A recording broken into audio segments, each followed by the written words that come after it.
CSR is a piece of land that was set aside to facilitate the movement of stock around the country, particularly in New South Wales. Travelling stock reserves are really like gold in the landscape as far as native plants and animals are concerned. They're really biodiversity hotspots. This agreement between Murray CMA and the LHPA has enabled us to back off the grazing a little bit on these reserves. So rather than the LHPA having to rely on an income from annual grazing licences, it means that they have an income to help them manage these areas for their biodiversity values.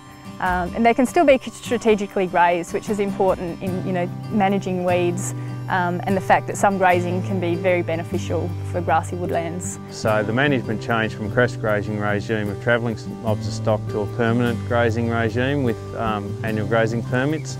And that was when we started to see a deterioration in the environmental value of the reserves. Now that we've withdrawn a lot of that grazing and overgrazing, there's been a little bit of resentment from some people, but by and large the benefits far outweigh the negativities. The main benefit is that it enables the Livestock Health and Pest Authority to manage the areas, to have some funds for expenditure on weed control, pest animal control, and general maintenance without relying on grazing income. The nature of the Australian environment has evolved to be resilient. I mean, it's been subject to millions of years of fires, elongated wet times, elongated dry times. The resilience within the native vegetation on the reserves, that quite often amazes me. The reserves value over the farming land value is that it hasn't been tampered with too much. And we know that those fantastic stores and reserves are still there, so there is a lot of resilience in these reserves that we really need to give these species a chance to set seed in order for them not to be lost from the system. One of the things that helps on the reserves is there's been no cultivation by and large on the reserves, so there is a seed stock there, but now with the change of management and we're getting more biodiversity within the reserve, we're building up a new seed stock, so I think that's going to help the resilience into the future. The last 3 years since we've excluded the grazing pressure on them, it's just amazing what plants have stayed there in the ground and have come, because they haven't been eaten off, when they pop their heads up out of the ground.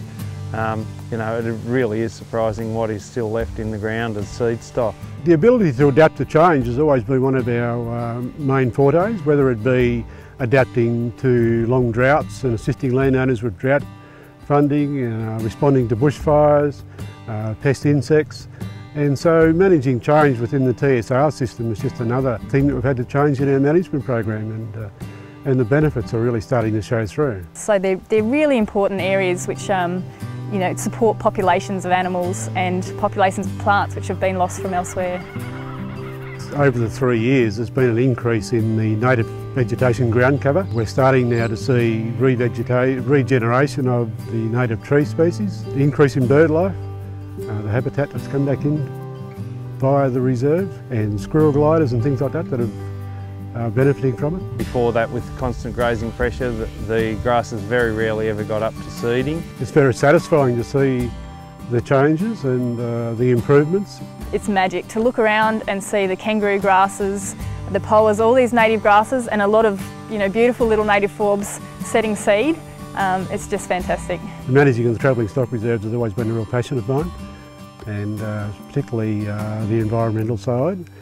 I've always recognised that they have significant and unique values, and now being able to manage them to enhance and improve those values is very pleasurable.